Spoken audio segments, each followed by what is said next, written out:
Alors je rappelle que nous n'avons plus qu'aujourd'hui et la prochaine fois, et qu'il faudrait arriver dès aujourd'hui au problème de la couleur, enfin, et puis la prochaine fois ne parler que de ça et terminer là-dessus. Alors, avant, je voudrais bien que vous ayez très présent à l'esprit le problème général que l'on essaie de traiter. Je rappelle ce problème général.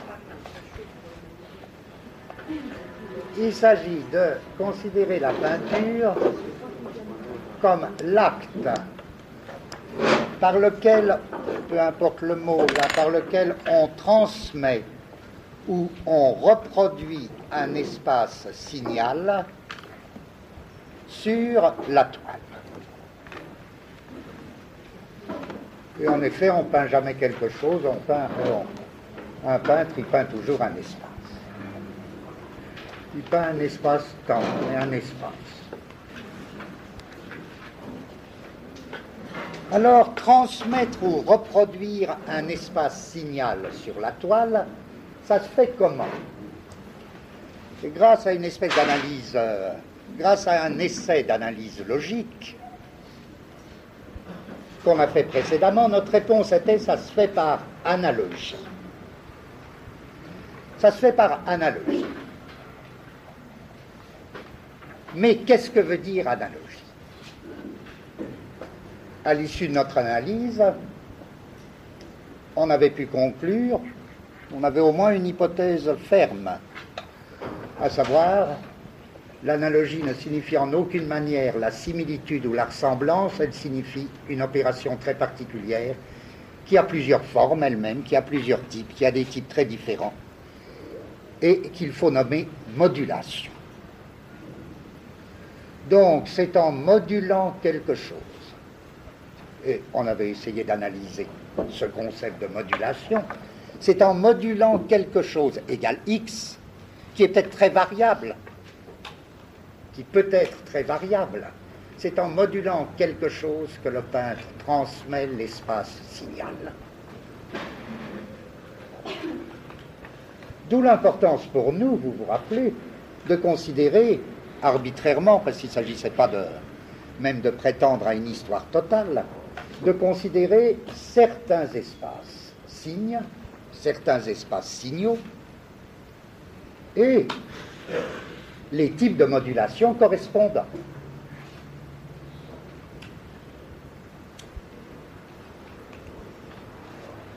Et le premier espace signal que nous avions considéré, c'était l'espace égyptien. Et l'on disait, ben, vous voyez, c'est très simple, l'espace égyptien. C'est un espace, vraiment, où la forme et le fond sont appréhendés sur le même plan.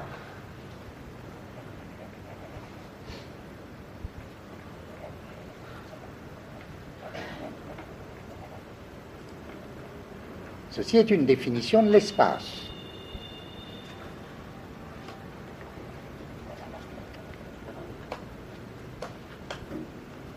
En corrélation directe, nous demandions quel était le type de modulation apte à transmettre cet espace, soit sur une surface, soit sur une surface à peine approfondie du type bas-relief. Et notre réponse était très simple, si vous vous rappelez, c'est pour ça que quand même tout ce qu'on a fait forme une espèce de tout. Vous vous rappelez notre réponse, c'est que c'était bien un type de modulation. Un type de modulation qu'il fallait ou que l'on pouvait essayer de préciser sous la forme du moule. Une modulation moule. Ce moule étant défini comme le contour géométrique cristallin. Voilà. Puis l'on a vu qu'un autre type d'espace, on sautait. Il a dû se passer bien des choses entre les deux. Mais à plus forte raison, pour les autres exemples qu'on prendra, c'est vraiment des coupes que l'on propose. Ce n'est pas une succession ordonnée, ni totale. On a vu que... qu'est-ce qu'on a vu? Oui, on a vu cet événement qui marque sans doute une espèce de surgissement du monde grec ou de l'espace grec. Et que là, ce surgissement, on pouvait le définir précisément par un événement très considérable, à savoir la distinction des plans. Le plan de la forme et le plan du fond se distinguent et se séparent. Et entre les deux, bien sûr, qu'est-ce qui se passe? Une nouvelle forme de la lumière. Et il nous semblait, encore une fois, avec cet auteur que j'invoquais, Maldinet, il nous semblait tout à fait faux de dire que le monde grec, c'était le monde de la lumière. Ce n'est pas le monde de la lumière. À la limite, le monde égyptien serait beaucoup plus le monde de la lumière. Tout comme, remarquez, et là peut-être que alors ce qu'on trouve à propos de la peinture, ça doit aussi nous servir ailleurs, à propos de pour la philosophie. C'est pas le monde de la lumière, le monde grec. De même, on le définit parfois philosophiquement comme étant le monde des essences. C'est pas vrai, c'est pas vrai. Ce serait beaucoup plus le monde égyptien qui serait le monde des essences. Où en effet, la figure individuelle cernée par le contour cristallin géométrique, définit l'essence stable et séparée. Séparée de quoi? Séparée du monde des phénomènes, séparée des accidents, séparée du devenir. Mais les Grecs, qui sont beaucoup plus proches de nous, c'est très curieux. Ce que l'on attribue aux Grecs, il me semble, c'est ce qu'on devrait dire des Égyptiens. Il faudrait faire c'est pas grave, il faudrait faire une espèce de reculage. Il faudrait reculer tout ça d'un cran. Car ce qui est frappant, c'est que, déjà avec les Grecs, l'essence n'est pas séparable, n'est plus séparable de sa manifestation dans le monde des phénomènes. Et de même, sentez que c'est la même chose, et de même, la lumière est subordonnée à la forme.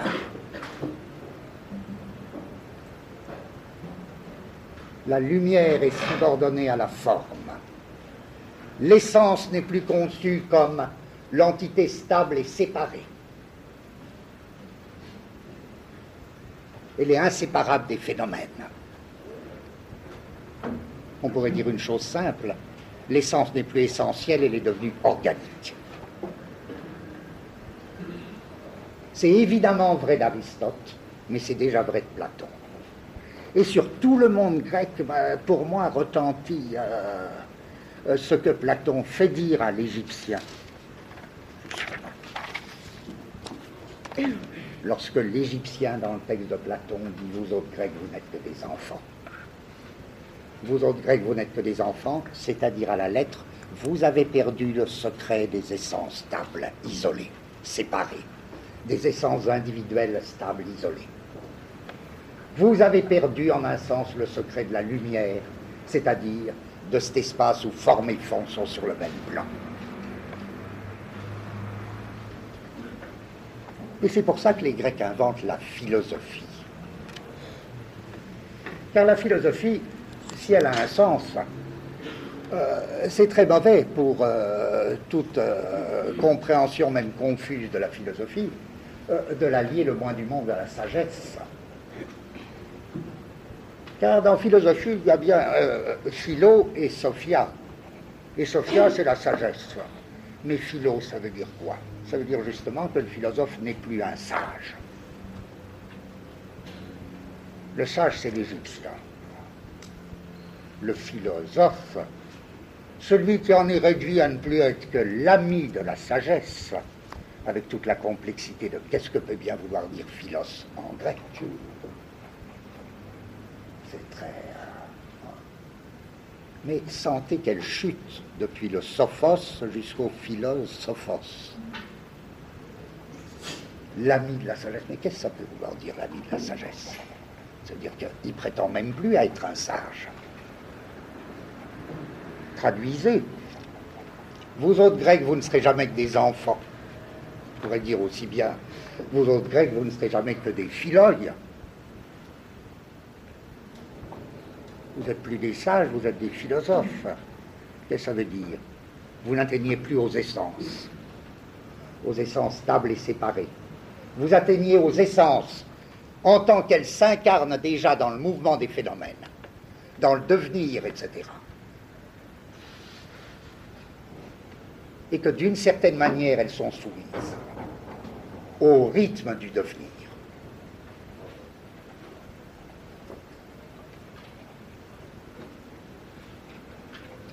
Alors, bon, c'est vraiment un changement.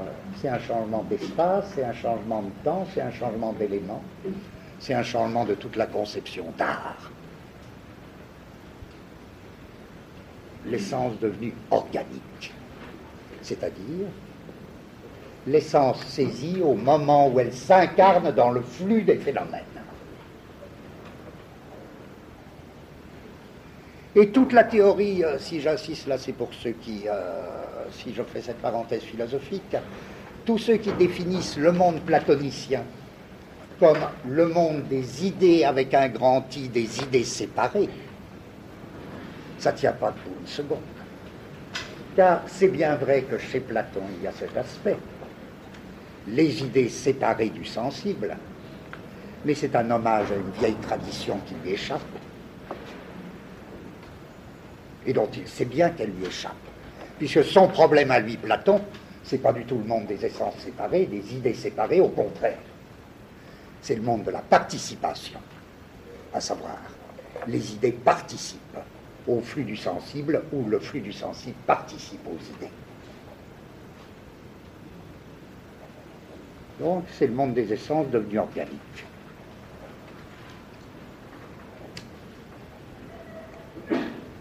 Or, cet espace, j'ai essayé de le définir, ou j'avais commencé à le définir la dernière fois. Et je cherchais, du point de vue de notre souci, la peinture, des espèces de corrélats entre la sculpture et la peinture grecque, et, comme tout ça, ce n'est pas encore une fois des successions chronologiques, et quelque chose qui en a été repris dans la peinture dite classique du XVIe siècle. Comme s'il y avait un système d'écho entre cet espace et ce monde grec d'une part, et l'espace et le monde de la Renaissance. Et je disais, ben oui, cet espace grec, ou cet espace Renaissance, il va se définir par la distinction des plans, ce qui suffit à le distinguer de l'espace égyptien. Ça va être donc un espace qui fait signe, un espace signal, qui procède tout à fait autrement. Mais il ne suffit pas de dire les plans sont distincts, parce que ça définirait pas suffisamment l'espace grec. Ça ne le distinguerait pas des espaces ultérieurs, ça ne le distinguerait pas de l'espace byzantin, ça ne le distinguerait pas de l'espace XXe siècle, ou je ne sais pas quoi, ou XIXe en tout cas. Il faut ajouter, oui, c'est un espace où les plans se sont distingués, donc où la forme et le fond ne sont pas sur le même plan, mais c'est aussi un espace où il y a un primat déterminant de l'avant-plan. C'est l'avant-plan qui est déterminant. Pourquoi? Parce que l'avant-plan reçoit la forme. Et bien sûr, on pourra toujours trouver des exceptions dans la peinture de la Renaissance ou dans l'art grec. Je dis juste, est-ce que c'est par hasard que lorsque vous trouverez une exception dans l'art grec, à mon avis, vous trouverez des exceptions tardives? Est-ce que c'est un hasard si à ce moment-là, vous pouvez déjà dire, et vous avez le sentiment immédiat, que c'est la gestation d'un nouveau monde qui ne sera plus le monde grec, et que c'est la préparation de ce qui va éclater, de ce qui va surgir avec Byzance? À savoir, par exemple, autour de l'art alexandrin. Bon, je dis en tout cas, si vous ne le prenez pas, tout ce que je dis aujourd'hui et surtout la prochaine fois, il faut y mettre des nuances, hein, je n'ai pas le temps de mettre les nuances, donc ça ne veut pas dire toujours, ça ne veut pas dire dans tous les cas, ça ne veut pas dire... Mais, en règle générale, vous avez cet espace commun aux Grecs et à la Renaissance, qui est vraiment un espace où les plans sont distincts avec primat de l'avant-plan. Et cet avant-plan peut être extraordinairement complexe. Je vous citais des avant-plans courbes, par exemple chez Raphaël. Admirable avant-plan où il y a une courbure de l'avant-plan. Mais l'avant-plan, c'est le lieu où se détermine la forme, et la forme se détermine à l'avant-plan, sur l'avant-plan.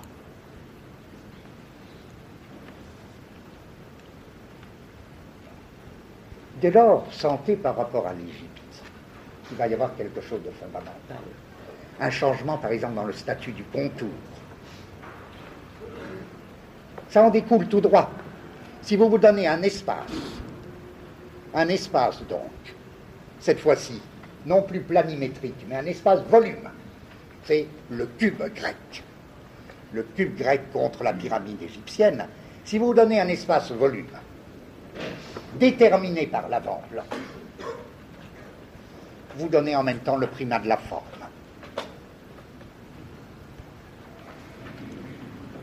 La forme se détermine à l'avant-plan et vous changez le statut du contour. Vous vous rappelez que une chose très merveilleuse chez les Égyptiens, mais tout est merveilleux. Hein, tous ces espaces sont des merveilles, indépassables chacun. Vous vous rappelez que parmi les merveilles de l'espace égyptien, il y avait ceci, l'indépendance du contour. Le contour prenait une autonomie par rapport à la forme et par rapport au fond. C'est par là que c'était le contour cristallin. C'était un contour géométrique cristallin.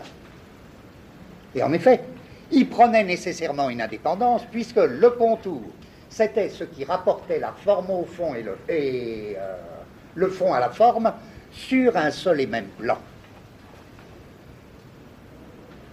Dès lors, il y avait toute nécessité. Ce n'était pas comme ça, ce n'était pas une chose de plus. Il appartenait à cet espace de donner une autonomie sur le plan au contour. Le contour, donc, était géométrique cristallin. Au contraire, on saute dans l'espace grec.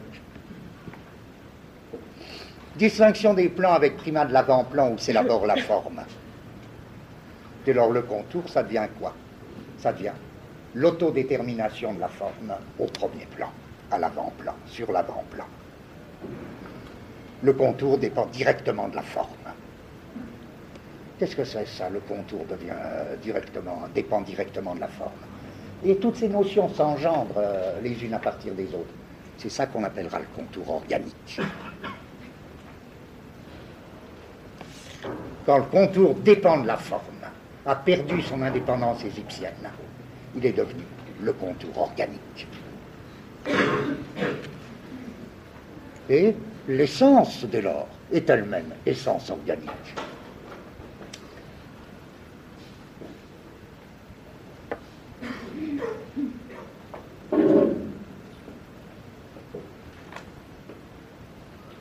Bon, ça veut dire quoi ça? L'essence est devenue, le contour est devenu contour organique. Ça n'est plus l'essence séparée, isolée. Isolée par le contour autonome des Égyptiens. Dès lors, ça n'est même plus l'essence individuelle.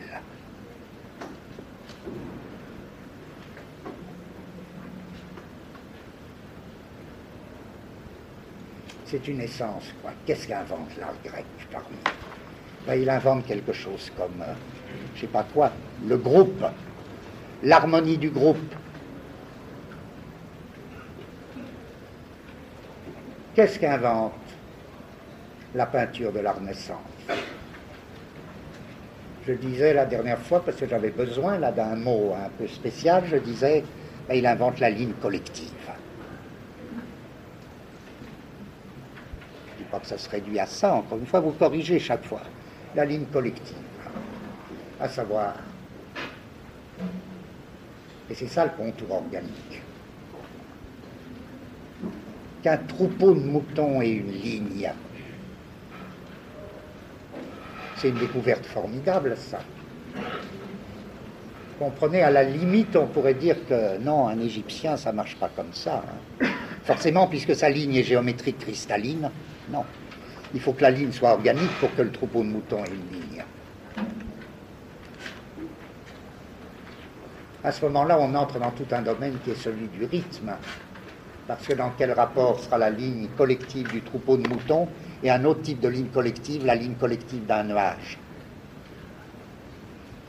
Dans quelle résonance ces deux lignes seront-elles? Les lignes collectives vont entrer dans des rapports harmoniques. L'essence, chez les Grecs, ça n'est plus l'essence individuelle. Ça n'est plus, précisément parce que ça n'est plus l'essence séparée.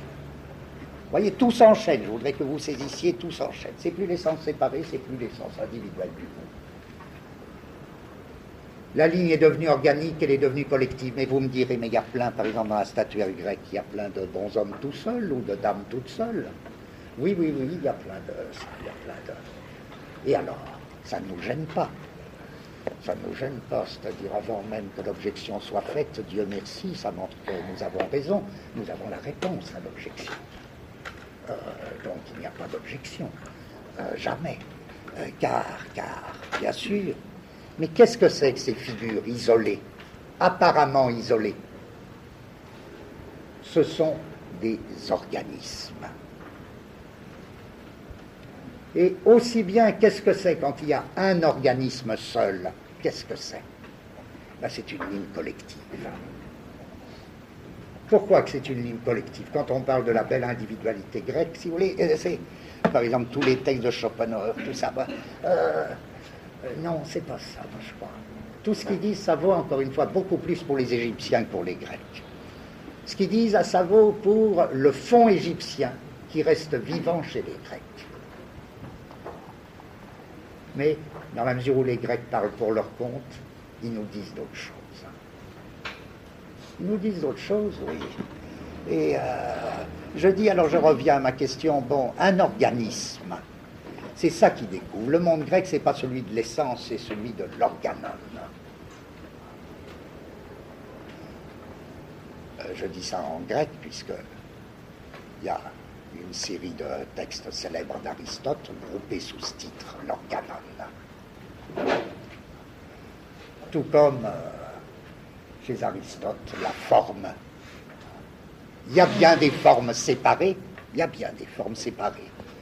Dernier hommage au monde égyptien. Mais, en tout cas, dans le monde dit sublunaire, beau mot, or l'espace grec, c'est l'espace sublunaire.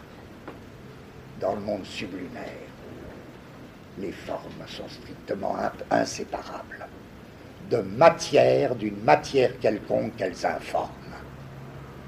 Et toute la hiérarchie du monde aristotélicien, ce sera les types de formes en corrélation avec les types de matière informées. Ça, c'est vraiment grec, c'est pas égyptien. Alors, oui, qu'est-ce que je voulais dire? Je reviens toujours. Organisme, un organisme. Bien sûr, c'est une unité. Je ne veux pas dire du tout que ce soit un monde de la dispersion.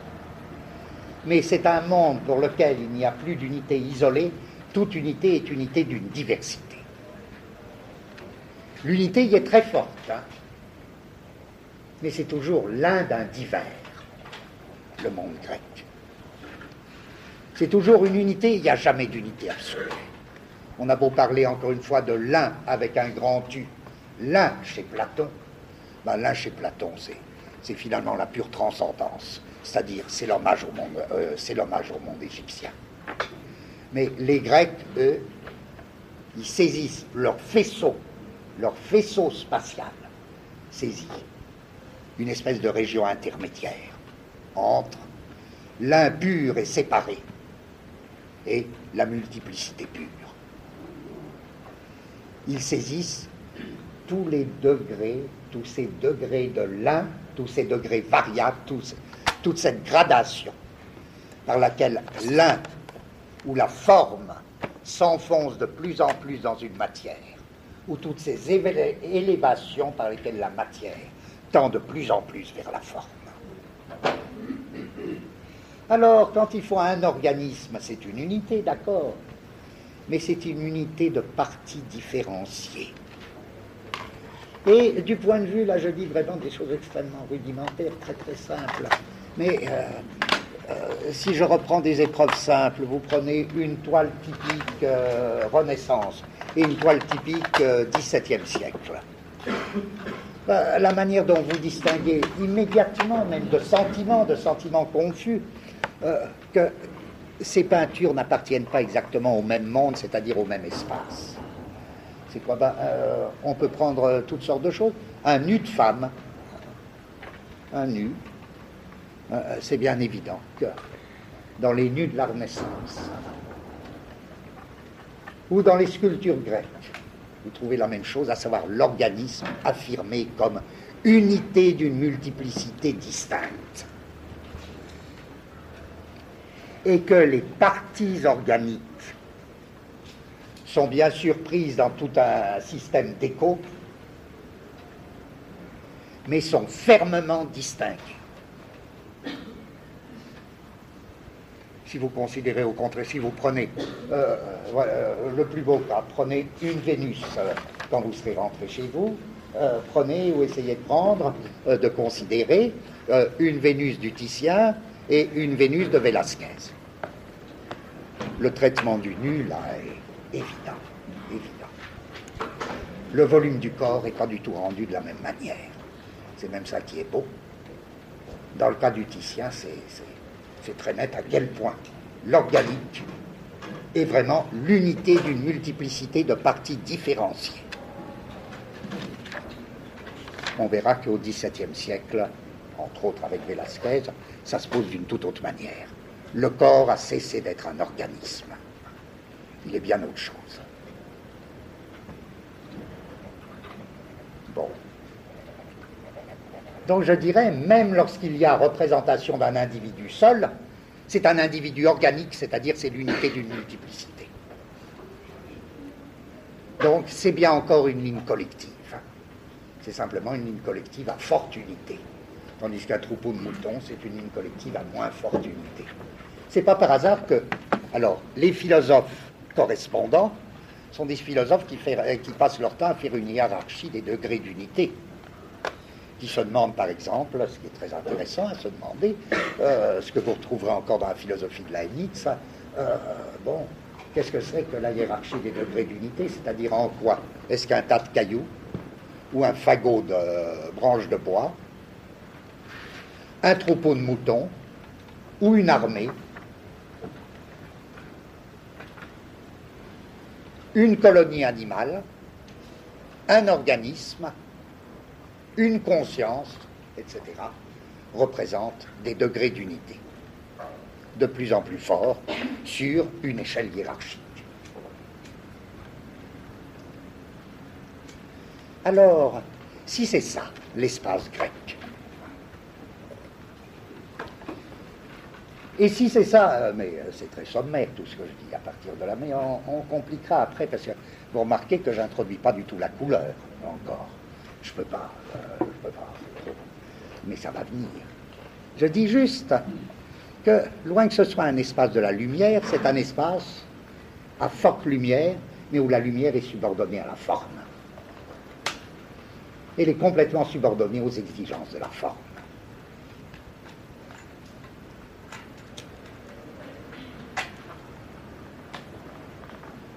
En d'autres termes, c'est un espace, comme on dit très bien, c'est un espace tactile optique.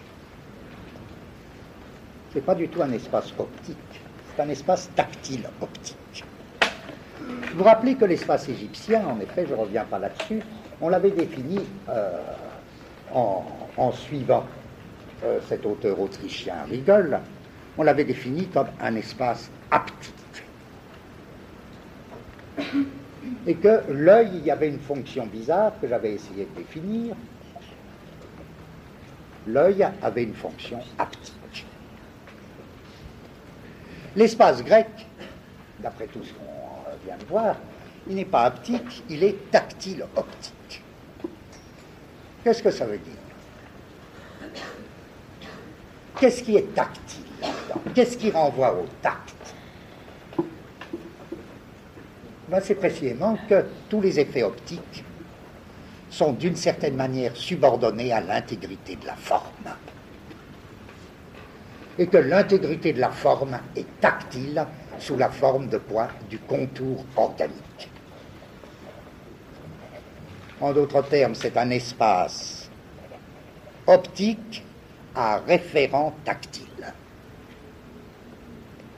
La lumière, oui, mais qu'elle ne compromette pas la clarté de la forme. Et la clarté de la forme, qu'est-ce qu'elle est? C'est une clarté tactile. C'est ce que Wölfflin, dans son livre, là, que je citais beaucoup la dernière fois, appelle la clarté absolue. Même dans les ombres, le contour gardera ses droits, car le contour est tactile, tandis que les ombres sont optiques. Et encore, dans les tableaux de la Renaissance, vous voyez cette chose merveilleuse, qui ne vient pas de leur maladresse, qui vient au contraire d'un coup d'adresse étonnant. Que le contour, c'est-à-dire l'allusion tactile, subsiste intègre à travers le jeu des ombres. C'est donc un espace très curieux, cet espace optique à référent tactile, presque il faudrait dire à double référent tactile. Sur un certain plan, je dirais presque, mais enfin j'ai pas le temps de, je dirais tout ça. C'est à vous de voir. Il me semble que la référence tactile est double. C'est en effet subordination de la lumière à la forme, ou ce qui revient au même, autodétermination de la forme par un contour organique, qui est nécessairement tactile. Mais je dis, c'est une double référence. Pourquoi? Parce que tout se passe comme si, sur le plan du réel, l'œil dominait. C'est un espace optique. Mais il se fait confirmer les choses par le tact.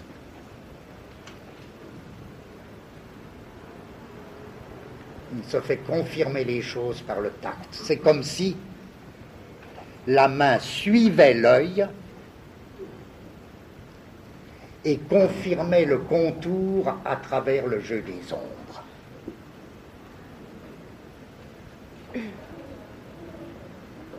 Mais sur le plan de l'idéal, c'est presque l'inverse. C'est l'œil qui renvoie à un tact idéal. Pourquoi? Parce que ce qu'il y a d'optique dans ce monde grec, va être réglé par quoi? On voit très bien ce qui est. C'est la même chose que ce qui règle la ligne, cette ligne collective. Qu'est-ce qui règle la ligne organique? Qu'est-ce qui règle la ligne organique? Je dirais la mesure et le nombre. La mesure et le nombre, c'est-à-dire le rythme. Pourquoi la mesure et le nombre, c'est-à-dire le rythme, vont-ils régler la ligne collective ou déterminer la forme? Vous le sentez peut-être précisément parce que la forme doit être saisie au moment où elle s'incarne dans une matière.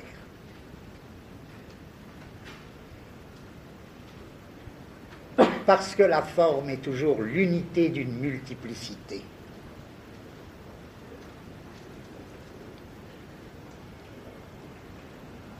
La mesure et le nombre, c'est-à-dire le rythme, vont déterminer la ligne collective de l'avant-plan, constitutive de la forme.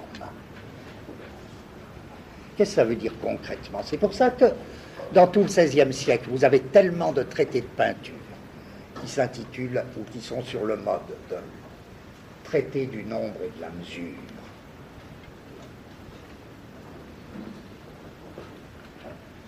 Aussi bien en Italie que, par exemple, que des textes de Dürer, partout. Qu'est-ce que ça veut dire pour nous? Revenons à la statuaire grecque. Je prends un exemple. Un couple féminin. Deux figures côte à côte. une stèle qui représente deux figures côte à côte, deux femmes. Qu'est-ce que l'œil remarque immédiatement? L'œil optique. En quoi c'est? C'est de l'art grec. Vous voyez que c'est de l'art grec parce que, par exemple, je ne dis pas que c'est toujours comme ça, les deux figures ont une mesure commune.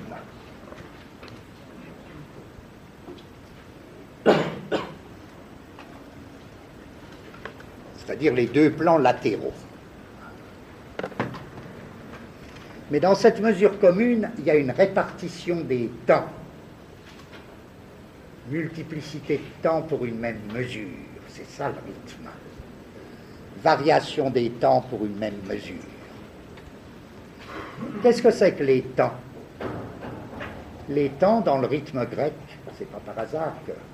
Si l'idée grecque, ça n'est plus l'essence égyptienne, mais si c'est vraiment le rythme, c'est-à-dire l'essence en train de s'incarner, dans une matière en mouvement, vous sentez bien que...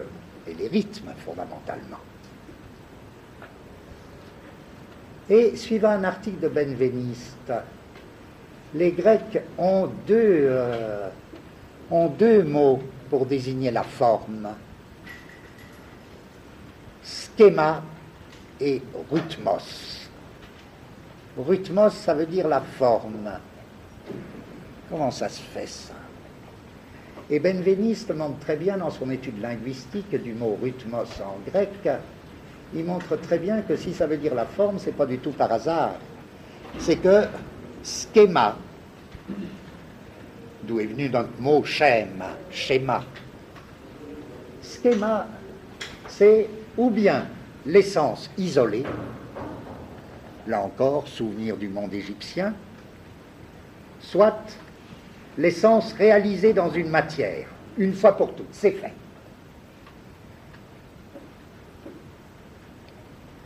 Mais rhythmos, c'est l'essence qui ne cesse pas de s'actualiser et de se modifier d'après les niveaux de son actualisation. Alors, cette forme qui s'actualise et se modifie d'après les niveaux de son actualisation. Vous voyez, une même mesure, mais avec des temps variables, c'est ça, rhythmos. Les Grecs diront de la danse qu'une danse a une forme. Une danse n'a pas un schéma, elle a un rhythmos. C'est-à-dire, là encore, on retombe typiquement dans l'idée d'une forme collective. Forme collective qui a une mesure, mais une mesure avec des temps variables. Bon, alors, la danse, c'est un état de l'essence chez les Grecs. Très différent, même au niveau de la danse, il faudrait comparer, c'est très différent de la position dite hiératique égyptienne. Une danse grecque. Bon. Alors, qu'est-ce que je voulais dire? Oui, nombre et mesure. Je reviens à ma stèle, là. Les deux femmes, côte à côte, une même mesure avec les deux plans latéraux. Mais votre œil, supposons que votre œil commence par le bas. Vous allez voir à l'intérieur de cette mesure, à mesure que votre œil monte, les temps variés. Pourquoi les temps varient et passent par des seuils? Ces seuils, ils sont marqués par quoi? Pas difficile. Les temps forts, à savoir les reliefs lumineux. Je peux dire que c'est la même chose. Les temps forts d'un rythme, les reliefs lumineux d'une sculpture. Pourquoi? Et les reliefs lumineux, c'est l'avant-plan. C'est ce qui surgit à l'avant-plan. Cette fois-ci, je ne parle plus des plans latéraux, je parle de l'avant-plan, du plan, du point de vue frontal. Vous voyez? Les reliefs lumineux affleurent à l'avant-plan, c'est eux qui définissent les temps forts d'une sculpture. Et les ombres? Les ombres, c'est les temps précédemment dits, tous les Grecs ont toute une théorie là-dessus. à la fois de musique et de sculpture, c'est les temps faibles du rythme. Les ombres marquent ils ont des mots pour ça en plus. Merveille. C'est les temps faibles. Les temps faibles du second plan ou de l'arrière-plan. C'est un espace rythmé par les temps forts de l'avant-plan et les temps faibles de l'arrière-plan. Si vous voulez comprendre ce que va apporter Byzance là-dedans et quelle révolution va faire Byzance, il faut. Or, votre œil, il le fait tout seul quand vous voyez une sculpture grecque. Alors, bien. Et je dis, l'œil de bas en haut, il recueille bien la variation des temps. Pas seulement entre temps forts et temps faibles, mais c'est les temps forts de l'avant-plan qui varient. Avec des seuils marqués par quoi? Les genoux, marqués par les articulations organiques. Les genoux, l'aine, la taille, le haut des épaules, le visage. Et encore, ça se subdivise beaucoup. Si bien qu'à l'intérieur de la même mesure, vous avez une double variation des temps forts sur l'avant-plan de bas en haut, variation des temps faibles, variation correspondante des temps faibles à l'arrière-plan. Qu'est-ce que ça veut dire ça? Je résume, j'essaie de résumer. Cet espace tactile optique. Je reprends ma question, parce que celle-là, il ne faut jamais la perdre de vue, sinon on n'avancerait pas. Vous vous rappelez que pour tout espace signal, je dois trouver, ou je m'étais vaguement engagé à trouver un principe de modulation, ben oui. C'est plus du tout la modulation égyptienne, par moule géométrique cristallin.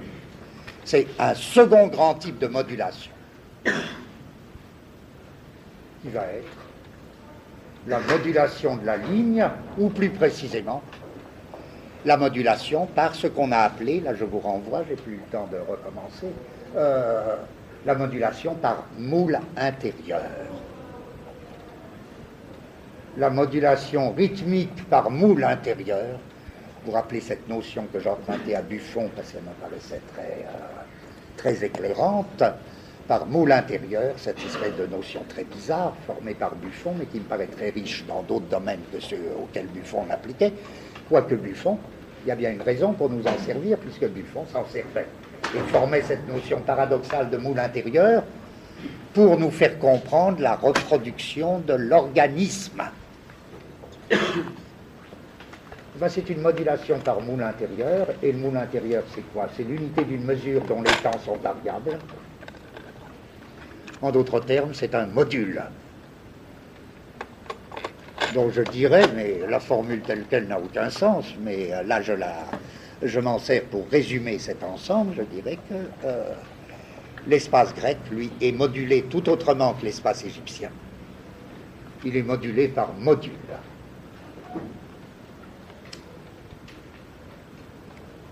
C'est-à-dire par moule intérieur. Donc ça, c'est le moyen de transmettre, si vous voulez, ou de reproduire l'espace tactile optique.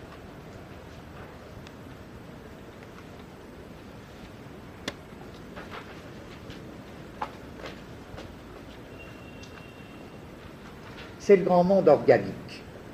Et quand un critique d'art comme Wöhringer définit le monde classique, le monde grec,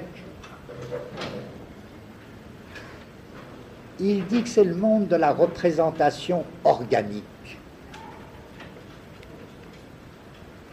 Et quand il s'explique sur ce qu'il entend par la présentation organique, bien sûr, on a tendance à comprendre, ah ben oui, c'est un art qui a choisi avant tout comme objet l'organisme.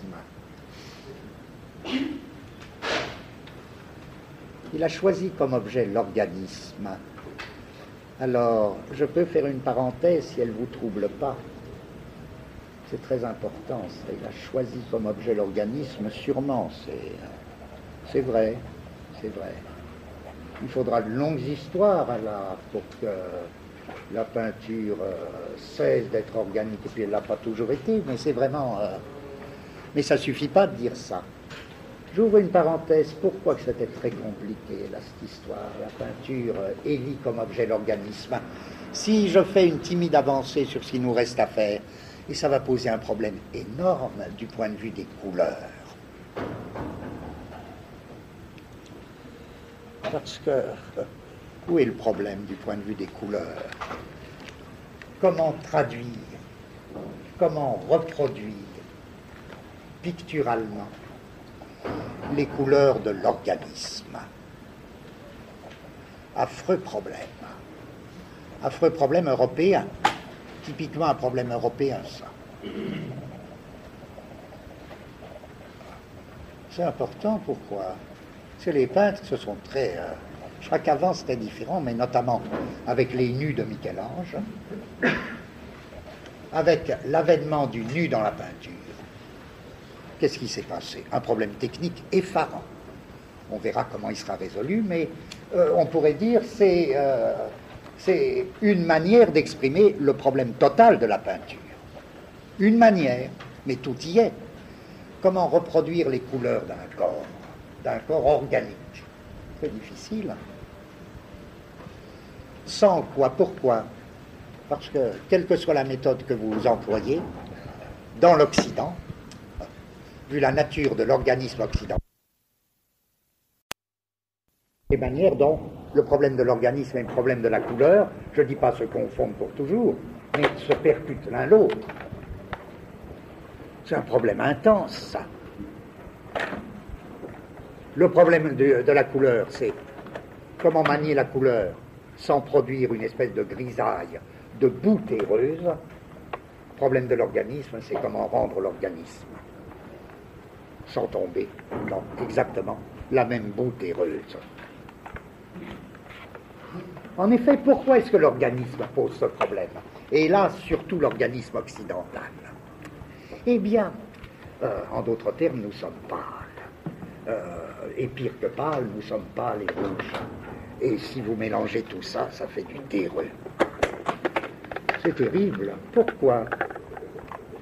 Eh bien oui, il y a un texte que j'aime beaucoup dans Goethe, dans le traité des couleurs. Et il ne fait qu'enregistrer, c'est pas une opinion paradoxale chez lui, il fait qu'enregistrer un problème pictural. Il dit, plus un être est noble, est-ce que je l'ai noté? Oui, je l'ai, je crois. Je préfère la lire parce que sinon vous allez croire que je l'invente. Voilà. Je la relis pour être sûr. Eh oui. Plus un être est noble, et plus tout ce qui est de nature matérielle en lui est élaboré. Qu'est-ce que ça veut dire ça? On peut déjà, je coupe pour commenter. Plus un être est noble et plus tout ce qui en lui est de nature matérielle est élaboré, ça veut dire est organisé. C'est-à-dire, plus un être est noble, plus il s'élève dans l'échelle animale, plus il représente un organisme. Un organisme différencié. Plus un être est noble et plus tout ce qui en lui est de nature matérielle est élaboré, plus son enveloppe externe est en rapport essentiel avec l'intérieur. Je dis, je tenais à la lire pour que vous voyez bien que je n'invente pas. Évidemment, j'aurais pu l'écrire, mais c'est page 207 de la traduction française du traité des couleurs. Parce que, pourquoi il dit ça? Plus son enveloppe, plus un être est parfait, en effet, plus il y a des rapports dits topologiques entre l'enveloppe extérieure et l'intérieur, et les différenciations internes. Ah bien, ah bon, c'est comme ça, un être complexe dans l'échelle organique. Bon, qu'est-ce qu'il vient de dire là? Mais relisons. Plus son enveloppe externe est en rapport essentiel avec l'intérieur. C'est exactement l'histoire du moule intérieur de Buffon. Plus un être est noble dans l'échelle animale, c'est-à-dire complexe, moins vous pourrez le reproduire et moins il pourra se reproduire par moule extérieur. plus il aura besoin d'un moule intérieur pour se produire.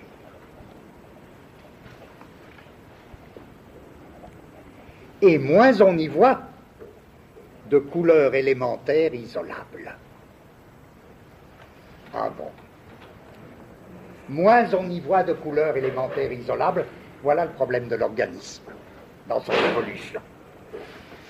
Les peintres, ils connaissent bien ce problème, c'est ce qu'ils appelleront le problème d'un mot qui très bizarrement résonne avec le christianisme dans la peinture occidentale, c'est ce qu'ils appelleront le problème de la chair.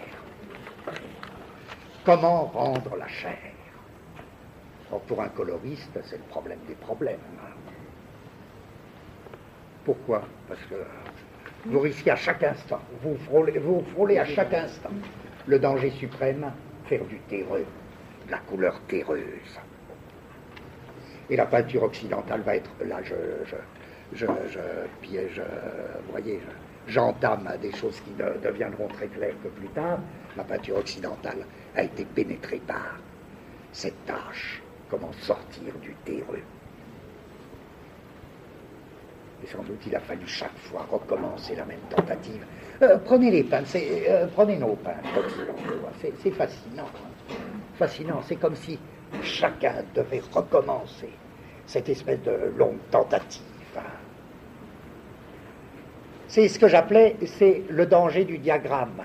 Quand je disais, il y a deux dangers du diagramme. Le diagramme, il oscille entre un danger brouillage, au lieu d'un diagramme, vous n'avez plus qu'une bouillie, un brouillage. Et l'autre danger, au lieu d'un diagramme, vous avez un pur code. Or, un diagramme effectif, un diagramme fécond, n'est ni une opération de brouillage, ni une opération de codage. Mais là, on tombe en plein dans le danger brouillage. Comment empêcher que les couleurs se brouillent quand elles restituent l'organisme? Et je dis, prenez les peintres, c'est très frappant. Même sur une courte séquence, je recommence mon histoire, mais tout se passe comme si un destin faisait que les peintres devaient d'abord patauger dans les couleurs noirâtres. Et en même temps, je retire, vous nuancez, vous corrigez de vous-même. Il y en a qui y restent, mais qui précisément ne pataugent plus. On fait du noir quelque chose de tellement extraordinaire que le noir est devenu une couleur. Bon, ça, ce serait des cas très spéciaux, ils ne pataugent pas. Mais comment se fait-il que beaucoup d'entre eux passent par cette expérience où on sent que vraiment leur raison est en question, leur raison vacille. Et cette expérience qui, chez les peintres, tourne parfois très très mal. Au moment où ils découvrent et où ils conquièrent ce qu'ils cherchaient tout le temps, à savoir la couleur. Et au moment où nous, spectateurs, comme des idiots, une fois de plus, on se dit, ah bah, il a trouvé. Ça va bien, ça va bien, c'est formidable. Il a trouvé la vie. C'est à ce moment-là qu'il se tue. C'est bizarre quand même. Et je ne veux pas dire que ces suicides soient exclusivement picturaux, mais en tout cas, ces suicides sont aussi picturaux, ils ne sont pas des suicides de nature psychanalytique. Alors, qu'est-ce qui s'est passé? Je cite au hasard, mais les plus grands coloristes du XVIIe, encore une fois. Van Gogh, il patauge dans ses histoires de craie et de fusain, mais pendant des années, Et sur le mode, oh la couleur, oh non, pas ça. Pour plus tard, c'est toujours pour plus tard. Dans toute la correspondance de Van Gogh, c'est fascinant. Ses appels à son frère, allez, envoie-moi de la craie. La couleur, non, la couleur. Et quand il commence dans la couleur, c'est du terreux, comme par hasard. Pour ceux qui connaissent Van Gogh, vous voyez ce que je veux dire, c'est de la pomme de terre. La pomme de terre, le terreux à l'état pur. Et qu'est-ce qui va se passer pour qu'il y ait cette conquête fantastique de la couleur? Il arrache la couleur au fond terreux de toute couleur. Qu'est-ce qui se passe? On se dirait les sauver. C'est à ce moment-là qu'ils se tuent. L'exposition toute récente, à laquelle je vous supplie d'aller, Nicolas de Staël, au Grand Palais. Vous entrez, comme toujours, qu'est-ce que vous voyez? Je ne dis pas que les premiers tableaux ne soient pas admirables, hein. Ils sont admirables, C'est une espèce de science des couleurs brunâtres, noirâtres, avec arabesque. Ensuite, qu'est-ce qui se passe? Vous voyez d'admirables toiles où se dégage à la fois alors, quelque chose d'absolument nouveau, vraiment des teintes qu'il faut bien appeler, on verra tout à l'heure si le mot est justifié, des teintes pâles. Des teintes pâles, extraordinaires. Tout un jeu extraordinaire, tout un régime pâle de la couleur. Toutes les couleurs y sont, mais c'est un régime pâle de la couleur. Puis vous arrivez, vous passez à une autre salle, conquête de la couleur. Une conquête effarante de la couleur.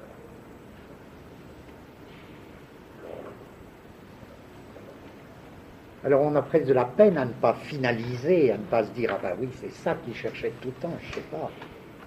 Mais qu'est-ce qui se passe aussi? On a envie de dire « Et des toiles qui sont tellement joyeuses, pensez, vous verrez, les petites toiles, les footballeurs par exemple, qui sont des choses fantastiques, ou bien d'autres. » Qu'est-ce qui se passe?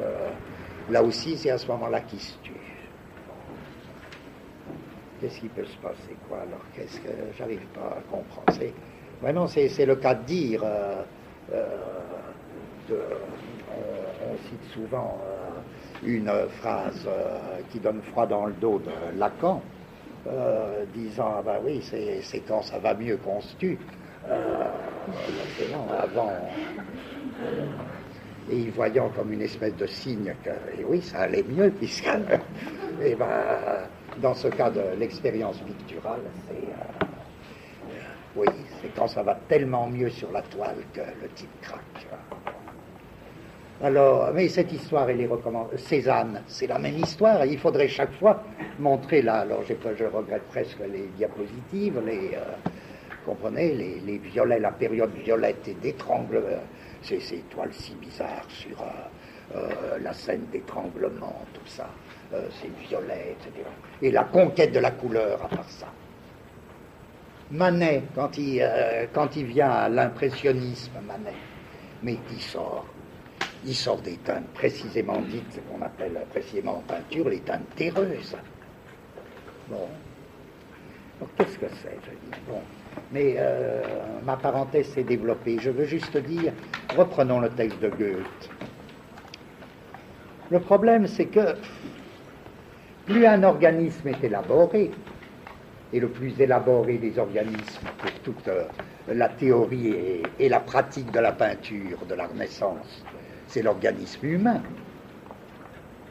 Ben, plus l'organisme est élaboré, plus il y a besoin d'un moule intérieur, c'est-à-dire on y verra de moins en moins et on n'y verra pas de couleurs élémentaires isolables. D'accord? D'où le problème comme en panne la chair. Si précisément la chair n'est pas faite et ne peut pas être faite de couleurs élémentaires isolables. Alors là, ça devient très intéressant. Comment ils ont fait? Ce serait une manière, encore une fois, de poser le problème de la couleur. Car on mélange, bon d'accord, on mélange. Mais comment faire pour que le mélange ne soit pas simplement terreux et ne donne pas un ensemble parfaitement terne? Or, dans les mammifères, le texte de Goethe est très intéressant parce qu'il dit qu'il n'y a qu'un cas où le mammifère a au contraire des couleurs très brillantes. En effet, des couleurs élémentaires isolées, c'est dans les organismes inférieurs. Les poissons, oui, présentent des couleurs élémentaires isolables, ça oui. Les oiseaux présentent des couleurs élémentaires isolables. Et Goethe est bien embêté parce qu'il y a un mammifère, bien plus un mammifère supérieur qui présente d'admirables couleurs élémentaires isolées, mais il s'en tire en disant il n'y en a qu'un, c'est le singe. Or, le singe est peut-être un mammifère complexe, mais c'est comme la caricature du mammifère, c'est la caricature de l'homme, il n'est pas noble, dit-il. Et en effet, c'est le problème des drilles. Les drilles présentent les admirables couleurs que vous leur connaissez, vous voyez, c'est rouge, c'est bleu, vraiment à l'état pur, quoi. Admirable couleur. Bon, Voyez, à la fois sur le nez et sur les fesses, c'est prodigieux, quoi. Admirable bête, mais que Goethe condamne précisément parce qu'il présente ces couleurs élémentaires isolables. Et il va jusqu'à dire que la vache, c'est mieux qu'un drille. Il sait même plus ce qu'il dit, tellement il croit à la supériorité de l'homme blanc occidental. Parce que précisément, la vache, c'est du tout terne, quoi, par rapport aux drilles, ou par rapport aux poissons, ou par rapport aux oiseaux. Bon, mais voilà le problème de l'organisme du point de vue de la couleur. Et c'est finalement une manière, encore une fois, de traiter. Bien. Mais alors, ce que je voulais dire, c'est on définit la représentation classique, grecque ou de la Renaissance, comme une représentation organique. Voyez ce que ça veut dire. Ça ne veut pas dire seulement que l'objet en est l'organisme. Ça veut dire que le sujet, c'est-à-dire le spectateur, trouve dans la représentation classique un exercice conjugué de ses facultés. Ce qui est organique, et Wöhringer le dit très bien, ça, et ça évite un contresens, ça ne veut pas dire seulement l'objet de prédilection du peintre et l'organisme humain. Ça veut dire, quel que soit l'objet du peintre, le spectateur, devant une telle œuvre, sentira un exercice harmonieux de ses facultés distinctes, à commencer par le tact et l'œil. Et l'œil renverra au tact, et le tact renverra à l'œil, sous la forme de cet espace tactile-optique ou de cette modulation rythmique.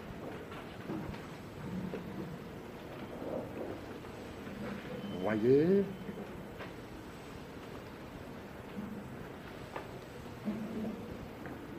Donc, j'ai pour le moment deux espaces signaux et deux types de modulation. Je vais très vite pour le troisième, et enfin on pourra arriver à... Le troisième, j'en ai un peu parlé, j'aurais pu en parler beaucoup plus longtemps, mais enfin, tant pis. Cette fois-ci, c'est... Voilà que naît un espace purement ou à prétention, à vecteur. C'est jamais si ferme que je le dis, à vecteur optique. Et un des grands intérêts du livre de Wölfflin, Principes fondamentaux de l'histoire de l'art, c'est d'être centré sur le passage de la peinture XVIe à la peinture XVIIe siècle. Et de procéder, oui, par analyse de grands exemples, là, où il montre la conversion d'espace. Et étant lui-même un disciple lointain, mais un disciple de Riegel, Wölfflin donne la loi de sa thèse, qui est que le passage du XVIe au XVIIe siècle est typiquement le passage d'un espace tactile optique à un espace optique pur. Et j'avais le sentiment qu'on pouvait dire exactement la même chose. Ça ne veut pas dire que ce soit la même chose, tout ça, mais qu'à ce niveau de généralité bien fondé, on pouvait dire exactement la même chose pour le passage de l'art grec à l'art byzantin. Que là aussi, c'était très précisément, avec d'autres matériaux, avec d'autres problèmes, avec d'autres techniques, tout ce que vous voulez, compte tenu de toutes les différences, que de l'art grec à l'art byzantin, on passait aussi d'un espace tactile optique à un espace optique pur. Et cet espace optique pur, comment on allait le définir alors ? Eh bien, par opposition, là, par grandes oppositions très fermes avec l'espace tactile optique. À savoir, tout comme dans l'espace grec, les plans sont bien distingués, mais cette fois, d'une certaine manière, tout vient du fond. Il y a primat de l'arrière-plan. Tout vient du fond. La forme surgit du fond. Du fond, il faut dire, on ne sait pas où il commence ni où il finit. Dès lors, on ne sait pas non plus où commence la forme et où elle finit. Pourquoi? Parce que cet espace du fond, c'est un espace ou bien dans lequel il y a la lumière. Pensez par exemple à beaucoup de tableaux célèbres de Vermeer, où l'avant-plan est dans l'ombre et la lumière vient du fond.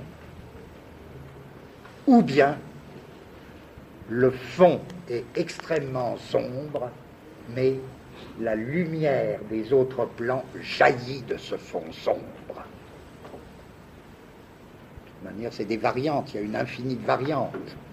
Il y a toujours comme un primat, la forme va surgir du fond, elle ne se détermine plus sur l'avant-plan. Elle est comme poussée par le fond. C'est une manifestation, c'est une épiphanie.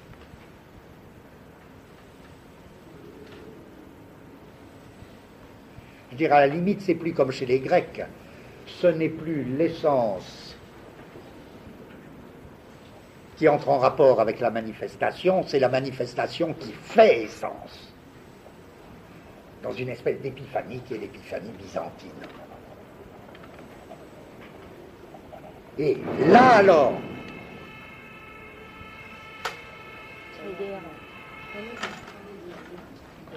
c'est bien ça. Et là alors,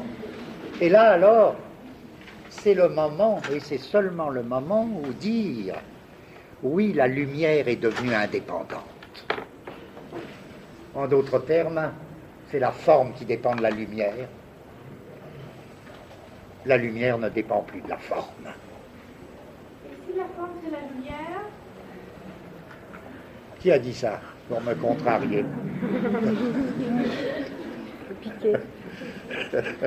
Je dirais, si la forme c'est la lumière, il me semble que ça n'a pas beaucoup de sens parce qu'il faut bien que l'un soit obtenu par l'autre. Techniquement, on peut dire que dans le résultat, la forme c'est la lumière. Mais là, on peut le dire de tout et de n'importe quoi. Mais non, c'est pas n'importe quoi parce que justement les couleurs. Alors d'accord. Oh, les couleurs, je n'ai pas parlé encore des couleurs. Par exemple, la substance est toujours obscure parce qu'elle est inconnaissable. Par conséquent, la forme comme l'opposé logique de la substance comme couleur, nécessairement c'est la lumière. C'est vrai, c'est très juste. Voilà, monsieur. C'est très juste. Merci. Merci.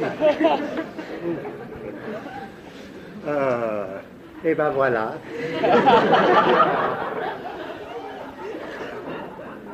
Alors, eh ben voici alors.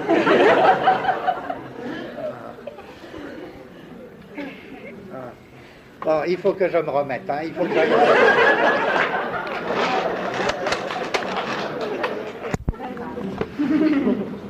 on regarde au tableau. Oh, ils sont restés. Ah non, c'est pas les mêmes.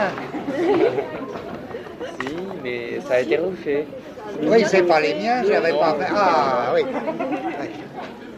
J'ai mis sous plantas, substance, qui est définie comme un inconnaissable, et je l'ai indicié par Ah un mon petit Dieu, a. ah oui, c'est l'autre côté. Ensuite, Oui. ombre, qui est petit 2, et comme la substance est définie un inconnaissable, c'est un obscur, c'est une ombre. À la substance s'oppose la forme qui est son émanation et je l'appelle petit 3. Et on place lumière en petit 4 par opposition à ombre. On a ainsi une sorte de carré logique qui permet de dire que 1 est à 2 ce que 3 est à 4. C'est-à-dire que la substance est à l'ombre ce que la forme est à la lumière, d'où l'on tire une égalité forme-lumière. Mais on peut faire tout autrement et on peut dire, et c'est ce que j'ai mis en V, que la substance est la lumière, que la forme est à la substance ce que le reflet est à la lumière, et on arrive à une autre égalité par la même loi qui est que 1 est à 2 sur le 3 est à 4, et on a alors que forme égale le reflet. Alors ce que l'on peut dire, c'est que le grand A est post-kantien et que le grand B est pré-kantien, puisque chez Suarez, Spinoza, chez Simplicius, chez saint Thomas, etc., toute substance est assimilable à une lumière. Mais c'est très, très artificiel. Ça ne veut rien dire. On peut tout faire. Ça, c'est vraiment le scepticisme et l'irrationalité jusqu'au bout.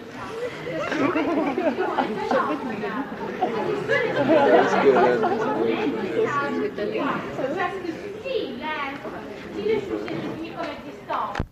Bon. Eh ben voilà. Alors.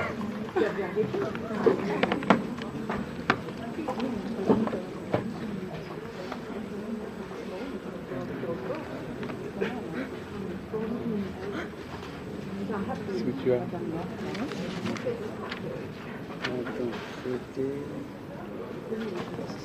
C'était là.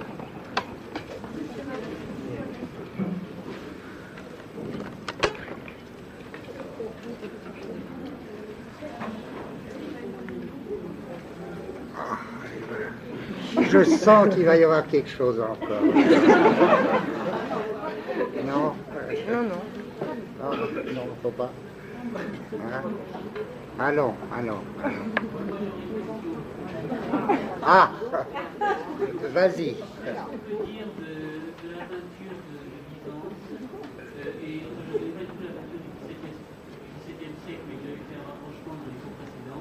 Est-ce qu'on peut dire que c'est une peinture de l'événement de l'accident, comme par exemple, je pense sur ces figures sur fond lumineux, est-ce qu'on peut dire que c'est une peinture de la rencontre sur un espace, d'un fond lumineux avec une figure? Est-ce qu'on peut dire qu'ils ont fait un peu, stoïciens, ont fait, ou est-ce qu'on pourrait faire un rapprochement moins? Est-ce qu'on peut considérer que d'après ce que j'ai dit tout à l'heure, que la pensée stoïcienne, ce serait un effort grec pour s'éloigner encore plus de l'Église?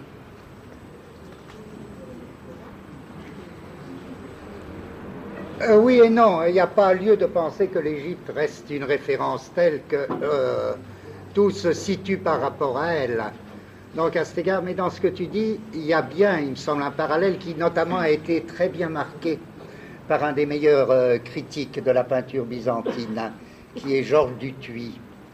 Dutuit a beaucoup souligné la ressemblance entre les textes néo-alexandrins, qui dépendaient eux-mêmes de textes stoïciens, c'est-à-dire d'une tradition stoïcienne néo-platonisme, d'une part, et d'autre part, l'entreprise byzantine. Si vous voulez, ce serait à un niveau très très précis.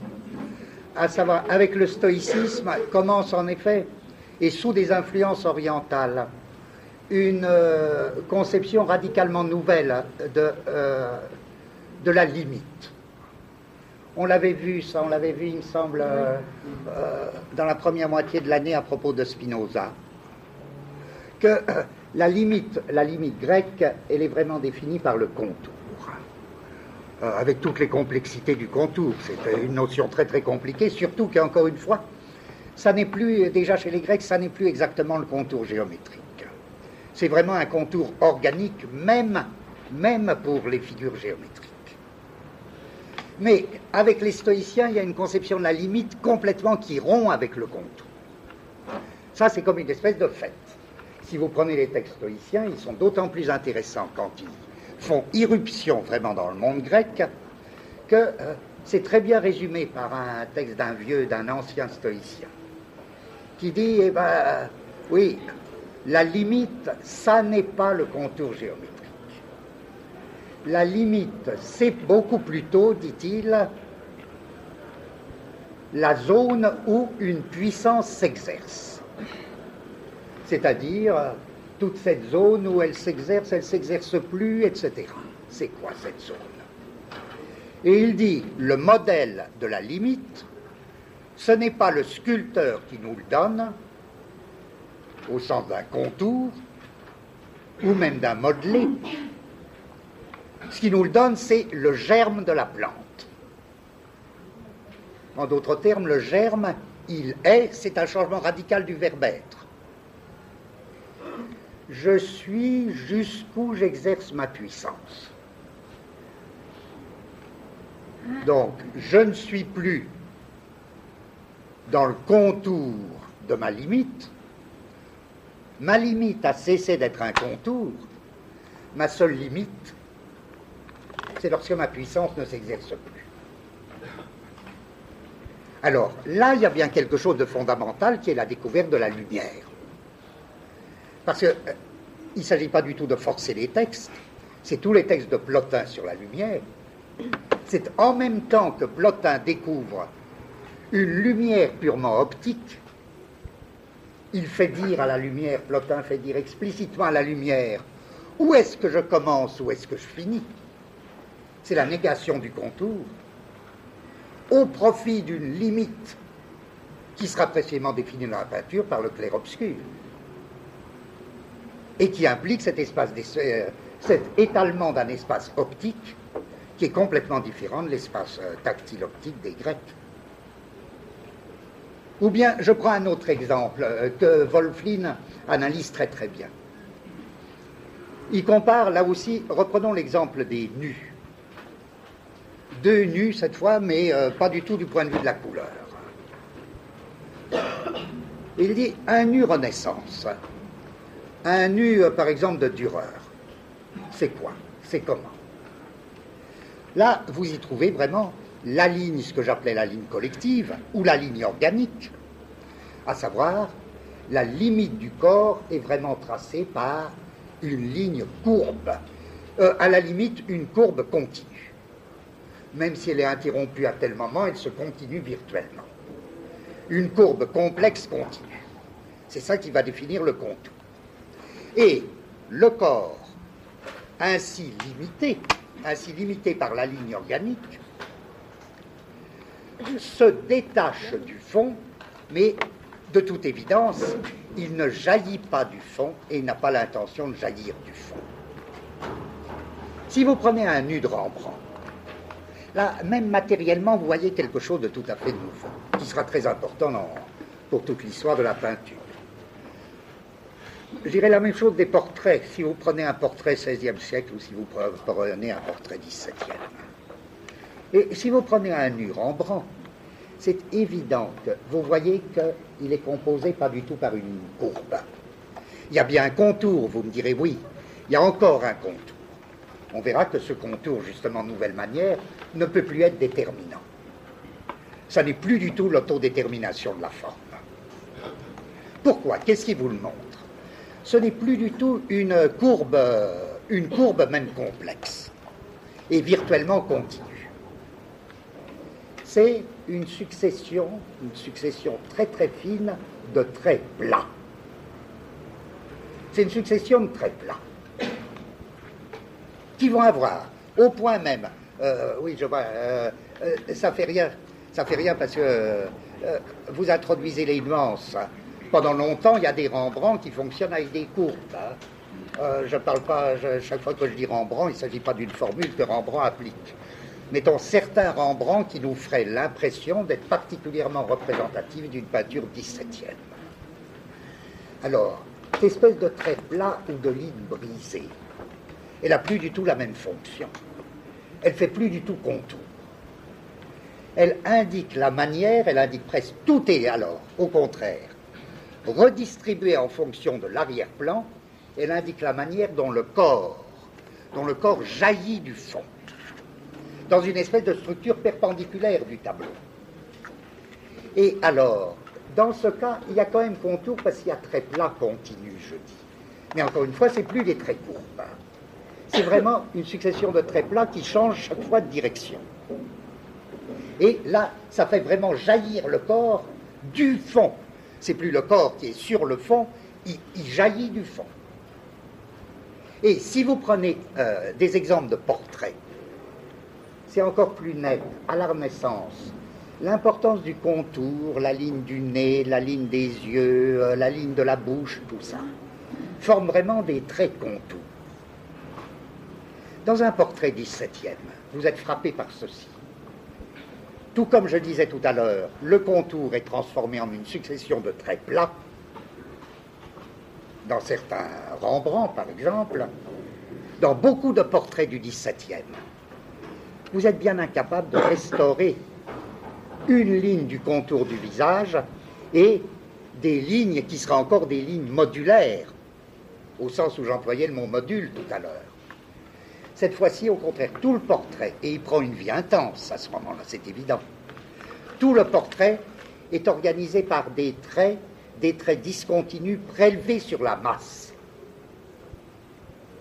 Donc, voyez, je dirais, la double formule du portrait ou du corps au XVIIe siècle, c'est d'une part le contour curviligne remplacé par une succession de traits plats changeant de direction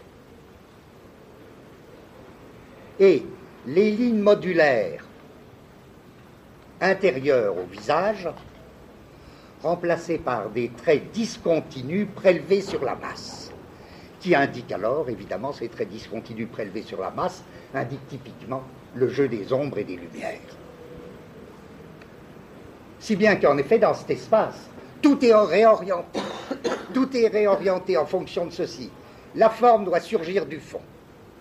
Surgissant du fond, elle ne peut plus être définie par un contour, comme dit Wölfflin, par une clarté absolue. Elle ne peut être définie qu'en termes de clarté relative.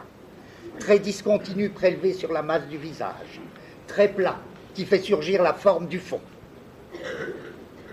Et c'est un espace où, en effet, c'est, si vous voulez, l'espace des valeurs, on dira, c'est un espace de valeurs, c'est un espace de clair-obscur. Et c'est un espace où, en effet, la lumière a cessé de dépendre de la forme. Alors ça, et ça seulement, c'est-à-dire aussi bien cet espace de Byzance que cet espace, c'est hallucinant la manière dont c'est même le caractère hallucinatoire de ces figures, que ces figures jaillissent précisément du fond, et que ce fond contienne aussi bien la blancheur de la lumière éclatante que aussi bien l'obscurité des noirs. Et tout surgit de là. C'est vraiment ce qui est conquis pour l'art à ce moment-là, c'est vraiment une structure perpendiculaire. Tout comme je vous disais, au XVIIe siècle, vous voyez, le thème de la rencontre. Comment les personnages se rencontrent. Autant au XVIe siècle, deux personnages qui se rencontrent, et c'est en plein dans le cœur d'un problème du XVIe siècle concernant la ligne collective, deux personnages qui se rencontrent à l'avant-plan. Et tout l'art et enfin, un des aspects de l'art du XVIe, c'est la beauté de ces avant-plans. Parce que ces avant-plans ne sont pas plats. Encore une fois, c'est toujours l'exemple de Raphaël qui me vient à l'esprit comme étant un des peintres qui a poussé le plus loin l'espèce de torsion, des effets de torsion de l'avant-plan. Mais ils se rencontrent évidemment sur l'avant-plan, parce que c'est l'avant-plan qui distribue les formes. Et c'est sur l'avant-plan qu'elles se déterminent. D'où la ligne collective est vraiment la ligne d'avant-plan, si sinueuse qu'elle soit, si complexe qu'elle soit. Au contraire, la rencontre au XVIIe siècle s'organise tout autrement. Les personnages accèdent à l'avant-plan, mais à partir du fond. Et chacun a sa manière d'appartenir au fond. Et quand ils arrivent, deux par exemple, sur le même avant-plan, ils n'y arrivent pas de la même façon. Ils n'y arrivent pas de la même façon parce qu'ils ne jaillissent pas du fond de la même façon. S'ils se rencontrent à l'avant-plan, c'est parce que leur manière de jaillir s'est harmonisée. Et l'avant-plan lui-même reste troué, crevé, par la structure perpendiculaire de leur jaillissement depuis l'arrière-fond. Et là, à cet égard, un des peintres qui va le plus loin dans cette espèce de structure perpendiculaire, c'est Rubens, il me semble. Alors, je dirais, pour clore, j'aurais dû rester beaucoup plus longtemps sur tout ça, mais il suffit que vous m'accordiez le principe, je dirais pour cet espace optique. Bon, c'est un troisième type de modulation. la transmission d'un espace optique pur renvoie à une modulation de troisième type qui sera quoi? On le tient maintenant, modulation de la lumière. Modulation de la lumière. Et vous voyez bien que dans les autres cas, lorsque la modulation égyptienne, je la définissais par le moule cristallin. La modulation grecque, je la définissais par le module rythmique. Je ne voulais pas dire évidemment que dans l'art grec, il n'y a pas de lumière, etc. Elle n'accède pas encore à l'état de facteur indépendant du point de vue de la modulation opérée. Mais elle est déjà là, elle est déjà obtenue, elle est produite par la modulation opérée. Si bien qu'au point où on en est, je crois qu'on bute sur le dernier problème qui nous reste et que je voudrais juste commencer là aujourd'hui et qui fera notre objet la prochaine fois.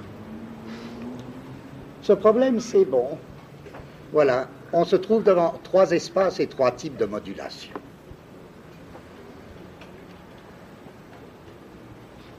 Et voilà. Et c'est un fait que je n'ai pas eu beaucoup l'occasion de parler de la couleur. Je n'ai pas eu beaucoup l'occasion de parler de la couleur. Et il faut bien que je m'explique pourquoi je n'ai pas eu l'occasion. Parce que, alors, il y aura un premier schéma, très rapide, mais qui peut nous servir, qui est évidemment faux, mais qui peut nous servir pour organiser nos recherches. Se dire qu'après tout, une modulation de la couleur, c'est très différent, non seulement d'une modulation de la ligne, mais également non moins différent d'une modulation de la lumière.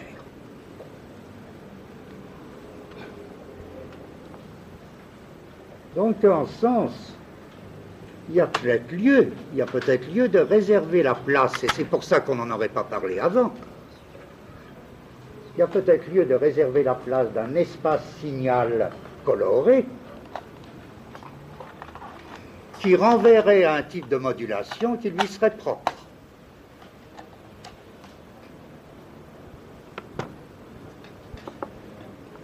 Vous voyez cette hypothèse, ça consisterait à dire, bien sûr, même si on m'explique que les mêmes peintres sont de grands luministes et de grands coloristes, ça se peut, c'est même pas sûr. On dit beaucoup que c'est souvent pas les mêmes. C'est pas les mêmes problèmes, en effet. Alors un peintre peut affronter deux problèmes, mais il se peut très bien que son problème fondamental, ce soit la lumière, pas la couleur, et qui n'atteigne au problème de la couleur que dans la mesure où ça concerne et où ça touche la lumière. L'inverse est possible aussi. Donc ma première hypothèse, ce serait que... oh mon Dieu, et tout est possible, hein, tout. C'est vrai, j'exclus rien là. Tout est possible. Toutes les solutions sont possibles. Ma première hypothèse, c'est uniquement peut-être qu'il nous faut la définition d'un espace signal propre à la couleur auquel correspondrait un type de modulation très particulier, distinct de toutes celles qu'on a vues, y compris la modulation de la lumière. Qu'est-ce que voudrait dire moduler la couleur? Et à quel espace cette modulation renverrait? Voyez, ça, c'est première hypothèse. J'essaie d'appuyer cette hypothèse. Eh bien, dans l'histoire de la peinture occidentale, il y a eu des moments de grand colorisme, c'est-à-dire où le problème de la couleur était vraiment le problème fondamental. Si je m'en tiens, comme j'ai fait des prélèvements, je m'en tiens à une époque célèbre, l'impressionnisme. Ce sont fondamentalement, ils se présentent fondamentalement comme des coloristes.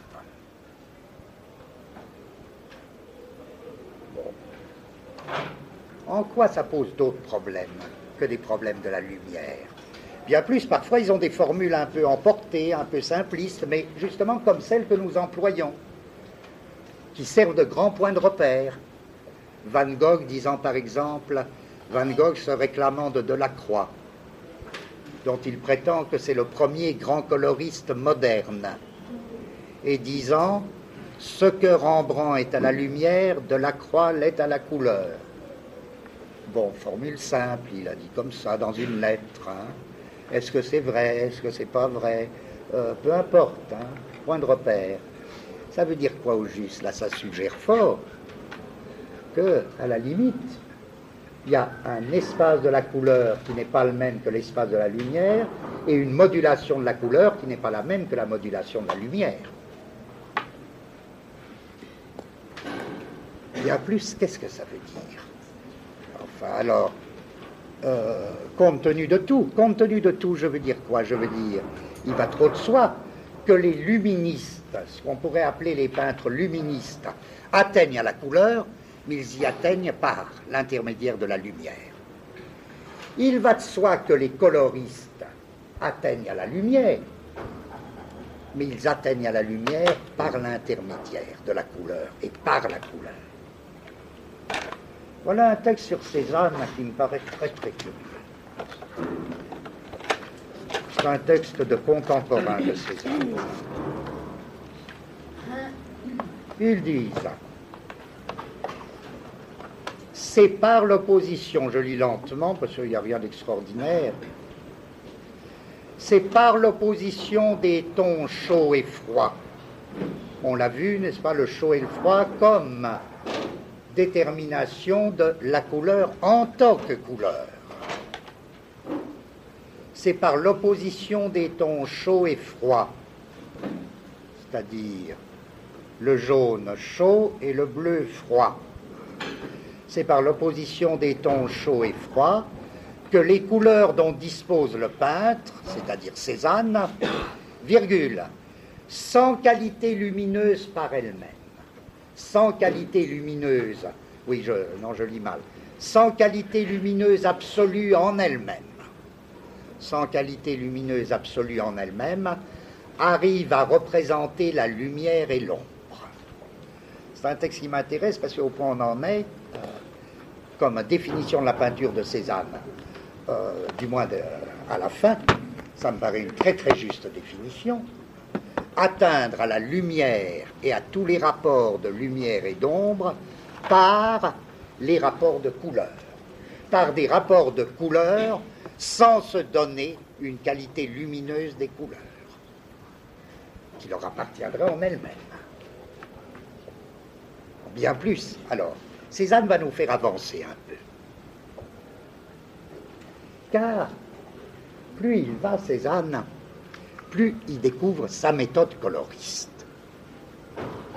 Et plus il l'appelle modulation. Et il y a des textes admirables de Cézanne, moduler les couleurs. Et il va jusqu'à dire, ce qui nous arrange tout à fait, il ne faut pas dire modeler, à plus forte raison, il ne faut pas dire mouler. Il ne faut dire ni mouler ni modeler, il faudrait dire moduler. Pour nous, c'est excellent, puisqu'on a été amené précisément à prendre même le moule, le modeler, le module, etc. On a été amené à les prendre comme des cas de modulation. Le vrai mystère de l'opération, c'est la modulation. Traite le même sujet, ou même le même motif, par deux procédés tout à fait différents. Le premier cas, c'est un double tableau, c'est-à-dire deux exemplaires du même motif, sous le titre « Paysan assis ». Paysan assis. L'un en huile, l'autre en aquarelle. Deuxième exemple, là hélas les deux titres sont différents, c'est le portrait d'une dame en jaquette. Manifestement c'est la même, c'est la même dame. Portrait d'une dame en jaquette. Les deux étant à l'huile. Si vous lisez ce texte de Gowing à cet endroit-là, il me semble qu'il montre, il donne une évidence très forte à ceci.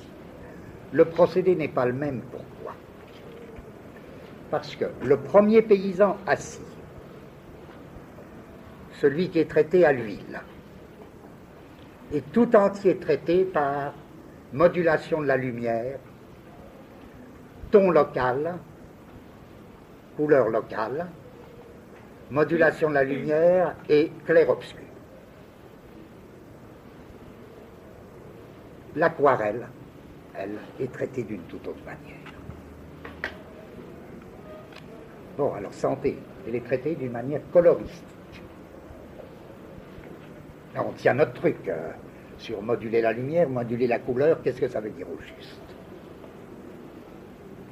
Si vous comprenez même confusément ce qu'on vient de voir sur moduler la lumière, tout ce jeu du clair-obscur et du jaillissement à partir du fond, moduler la couleur, qu'est-ce que ça veut dire? On découvre dans le paysan assis, deuxième manière, aquarelle, une chose très très curieuse. C'est que le modelé va être obtenu par une juxtaposition de taches colorées. Quelles sont ces taches colorées? Bien entendu, là, ces exemples ne sont pas restrictifs. Gowin va montrer ensuite que ça envahit toute l'œuvre de Cézanne. Qu'est-ce que c'est que ces taches colorées de dimension assez petite? Ça doit vous dire quelque chose, c'est peut-être un moment essentiel du colorisme, déjà dimension assez petite des taches colorées.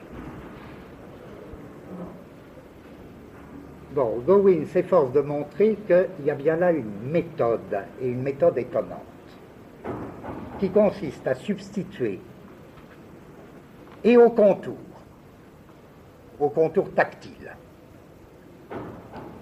et au modelé optique par clair-obscur, une troisième chose. C'est précisément ce que Cézanne appellera moduler la couleur. Une modulation de la couleur ou par la couleur va remplacer le contour tactilo-optique, c'est-à-dire la ligne collective, et va remplacer aussi le modelé clair-obscur. Et il s'agit d'une succession, d'une juxtaposition de tâches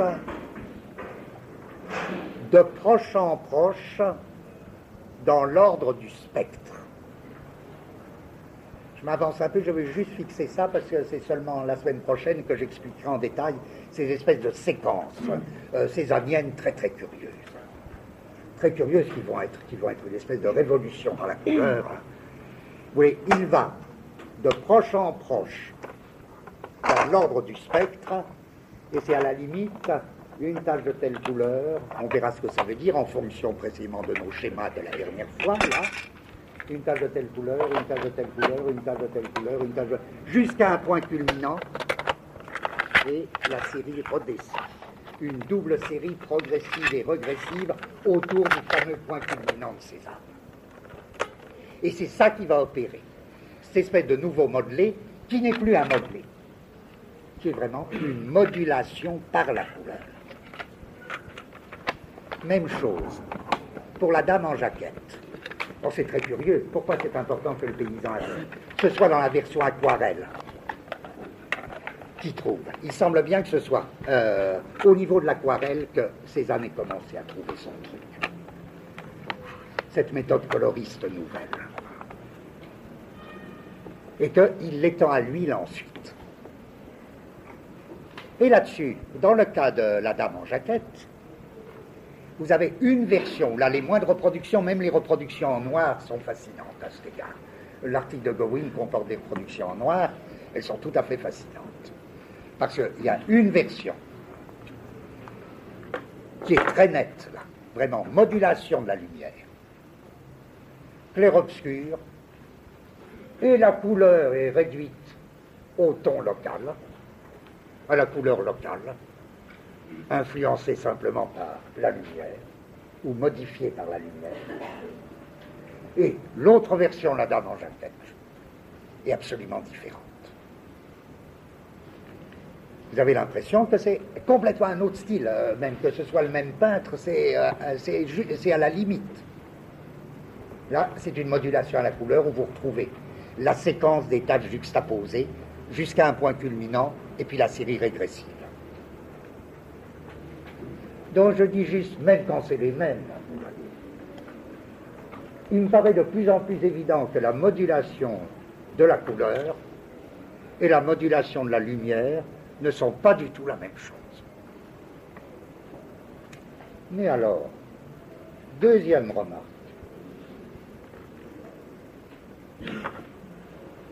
Dès lors, on risquerait d'en conclure que la modulation de la couleur a elle-même son espace. Vous voyez, son espace signe, c'est ce que... Donc il va falloir que nous définissions à la fois et cette modulation et l'espace signal qu'elle transmet ou qu'elle reproduise.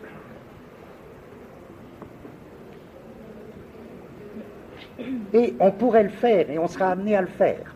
Par exemple, en prenant comme exemple, après précisément le XVIIe siècle, en prenant le XIXe siècle. Vous pouvez faire même une séquence coloriste qui va être très déterminante pour la peinture, à savoir, et où on retrouverait le problème, comment peindre un corps qui commencerait avec de la croix. Et là je dis tout de suite, parce qu'on retrouvera ce problème, et un procédé qui est celui de la croix, qui était peut-être déjà celui de Turner d'ailleurs, et qui s'appellera dès l'époque un procédé de hachure.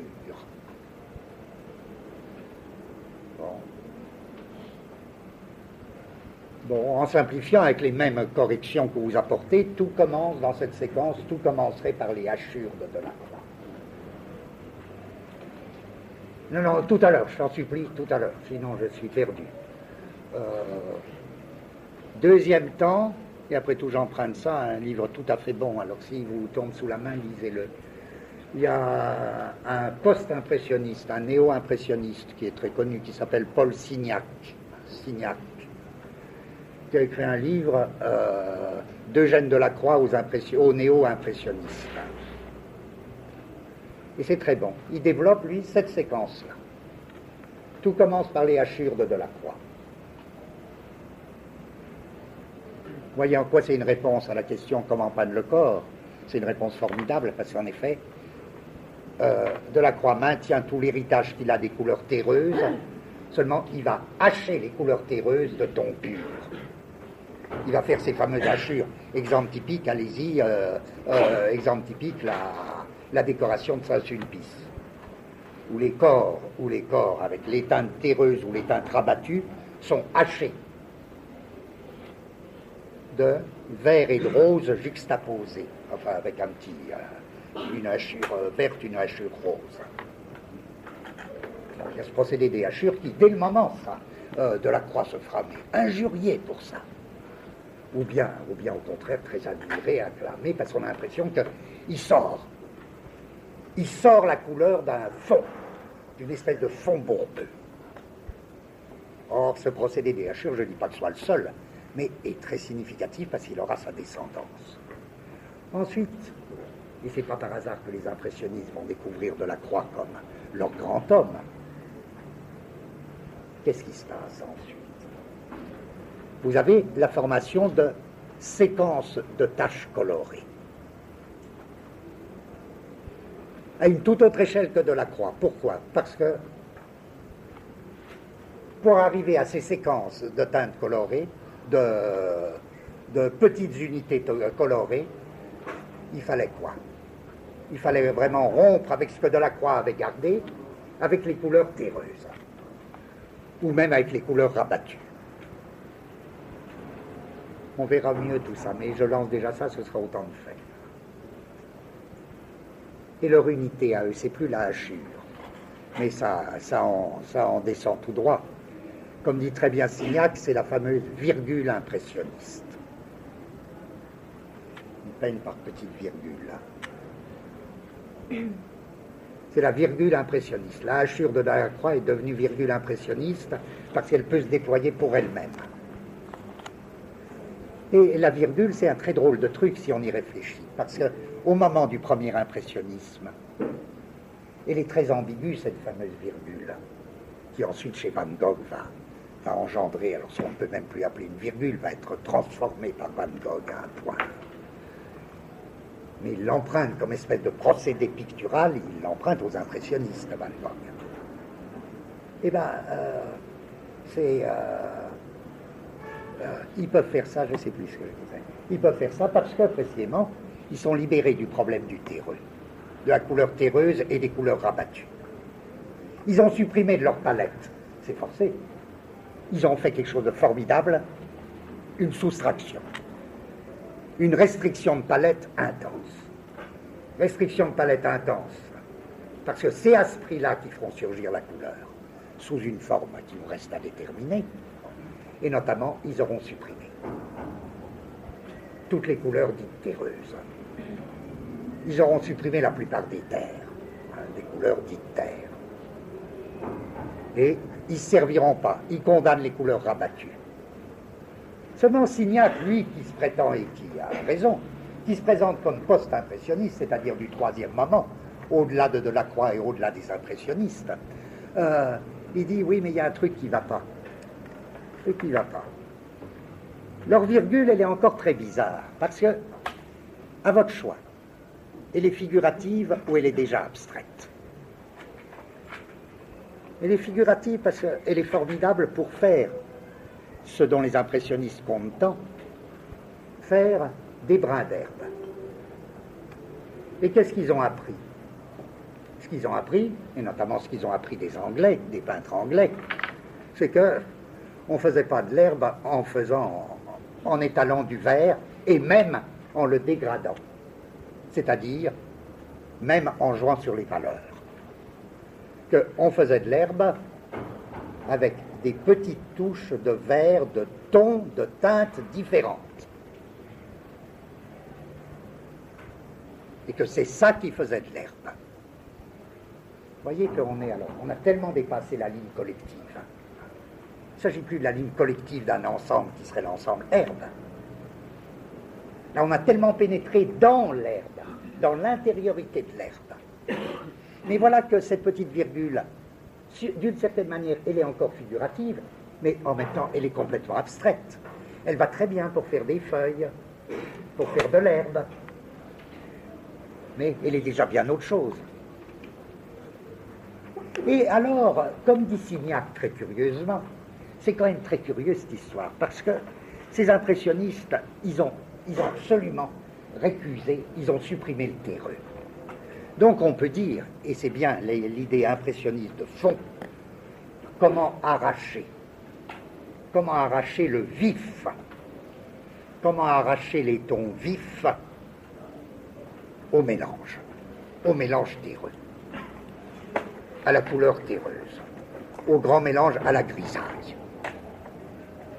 Mais, vous voyez, dans le schéma de Signac, c'est très scolaire ce schéma, mais comme je le trouve très gai et très philosophique, je le cite. Premier temps Delacroix, il garde les couleurs terreuses et il en extrait le vif, il les porte jusqu'au vif par le procédé des hachures. Deuxième temps, les impressionnistes, eux, ils ont supprimé les couleurs terreuses.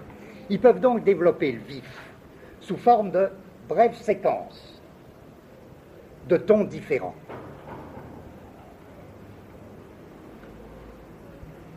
Mais, dit Signac, c'est pas de chance parce qu'ils se servent de ce moyen prodigieux pour reconstituer du terreux. Et il dit, c'est pour ça que c'est très bizarre. Ils font le chemin inverse de Delacroix. Delacroix, lui, il partait du terreux et il l'exaltait par son procédé de hachure. Il le vivifiait. Les autres, ils font l'inverse. Ils ont supprimé le terreux, ils ont un procédé de ton vif immédiat, séquence de ton vif, mais pour reconstituer l'impression d'ensemble de terreux ou de rabattu.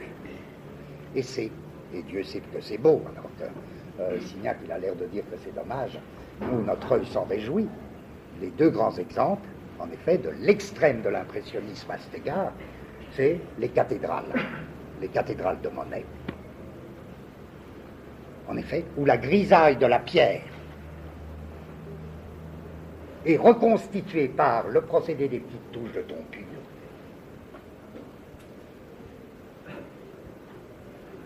Et les boulevards de Pissarro.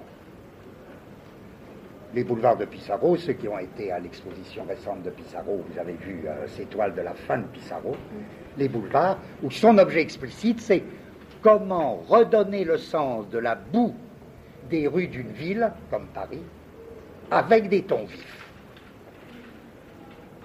Et c'est formidable. Mais Signac, il n'est pas content. Pourquoi?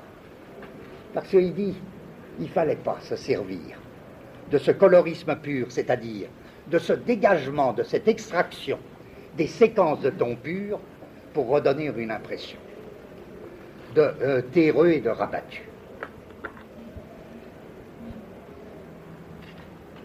Qu'est-ce qu'il fallait? Eh bien, arrive le plus grand selon Signac, à savoir, c'est curieux qu'il ne parle pas de Cézanne dans tout ça, parce que Cézanne aurait des... mais évidemment, il a intérêt. C'est un ami immédiat, Signac, c'est un ami immédiat de Seurat. Qu'est-ce que fait Seurat, lui? Eh bien, il n'y a plus de virgule, c'est devenu le fameux petit point. Et la peinture dite pointilliste. Vous voyez, de la hachure à la virgule au petit point, là vous avez une succession du colorisme. Ou alors là, la succession des petits points. Mais c'était déjà dans Cézanne. Pas de la même manière, c'était pas par petits points chez Cézanne.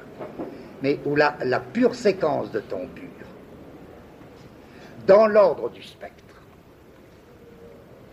avec un point culminant, va précisément définir vraiment cette modulation de la couleur.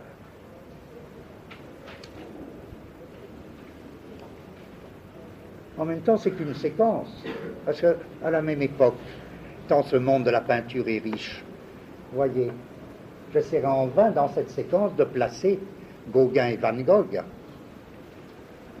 surtout Gauguin, pour qui le pointillisme et Seurat paraît vraiment comique et sans intérêt, et donne à la couleur un tout autre. C'est comme si dans ma séquence, il fallait que je tienne compte éventuellement d'une branche, là, d'une différenciation dans la direction Van Gogh-Gauguin. Bon, mais je veux en venir à quel problème? C'est que je peux toujours isoler ainsi un problème de pur colorisme. Ça n'empêche pas que la couleur, elle a toujours appartenu même à mes mondes précédents, à mes espaces précédents.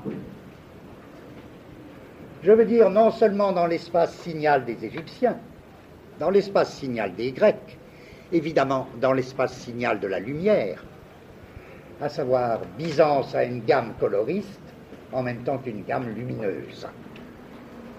Et il faut dire de Byzance, là je crois que je l'avais déjà dit la dernière fois, Byzance invente le colorisme en même temps qu'il invente le luminisme. Et c'est sûrement pas par les mêmes moyens, si bien que Byzance il fait déjà une double modulation. Modulation de la couleur, et voyez en quoi la mosaïque permet non seulement une modulation de la lumière, mais permet une modulation de la couleur fantastique. C'est-à-dire, au lieu des petites taches, c'est les petites tessères. C'est formidable, ça, comme possibilité. Et au XVIIe siècle, il y a tout un régime de la couleur, non moins qu'un régime de la lumière. Si bien que mon problème serait double. Il faut que, le plus rapidement possible la prochaine fois, nous revenions en arrière sur la question précise, quels sont les régimes de couleurs correspondant aux espaces, par exemple, à l'espace Renaissance et à l'espace optique 17e. Voyez, ou quels sont les régimes de couleurs correspondant à l'art grec et à l'art byzantin, puisqu'il y a déjà régime de couleurs. Je peux juste maintenir, c'est par là que ça reste un peu cohérent l'ensemble, je peux juste maintenir que la modulation ne se fait pas principalement par la couleur. Et encore c'est faux pour Byzance, où je crois qu'il y a vraiment double modulation. Mais c'est vrai qu'au XVIIe siècle, en peinture XVIIe siècle, la modulation principale n'est pas celle de la couleur, ça reste celle de la lumière. Donc il faut que d'une part on fasse ça, les régimes de la couleur, et d'autre part, les deux ne s'excluent plus, que nous définissions un espace coloriste propre auquel correspondrait la modulation de la couleur à l'état pur, même s'il y a déjà des régimes de la couleur avant cet espace coloriste propre. Voyez? Bon. Alors, je vous donne pour finir, enfin, parce que je voudrais que vous l'ayez présent à l'esprit, juste à quelque chose dont j'aurai besoin la prochaine fois, sur les caractères simples des couleurs. Là, ceux qui s'y intéressent, je vous demande juste de noter pour y réfléchir un peu, c'est des questions de terminologie. Puisqu'il y a un grand effort pour essayer d'unifier la terminologie au niveau des couleurs, il y aurait 4 caractères simples des couleurs, à savoir 2 qui dépendent du facteur dit facteur luminance. 2 caractères qui dépendent du facteur luminance de la couleur. Et ces 2 caractères, c'est clair foncé.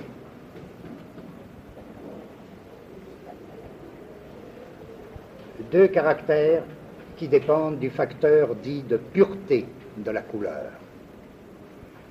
Et c'est saturé, lavé.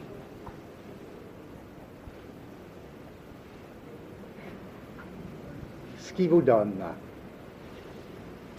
quand vous combinez 2 à 2, voilà ce que je voudrais juste que vous reteniez et que vous fassiez vous-même votre tableau à cet égard, sinon on ne comprend pas la terminologie. Clair saturé. Clair foncé et saturé lavé s'opposent. Hein. Clair, qu'est-ce que je disais? Clair, premier cas, clair saturé. C'est ce qu'on appelle un ton vif.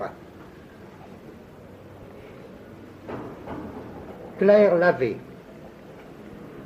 c'est ce qu'on appelle un ton pâle.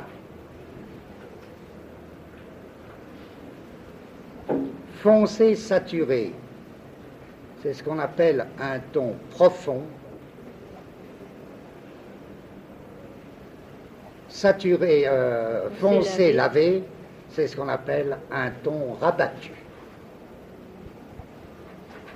Voilà, vous pouvez faire votre tableau là avec des flèches, tout ça, mais j'ai besoin de ces 4 notions parce que pour moi, mon hypothèse ce serait qu'il y a vraiment, comme il n'y a pas seulement, mais 4 régimes de la couleur.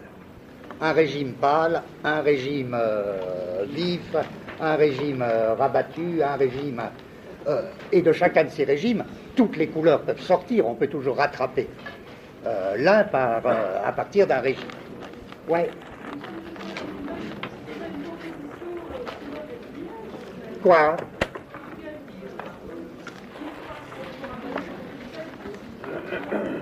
La luminance, c'est pas la même chose que la luminosité. Hein. C'est pas la même chose. Et de toute manière, il y aura des franges, ça, on ne pourra pas les isoler.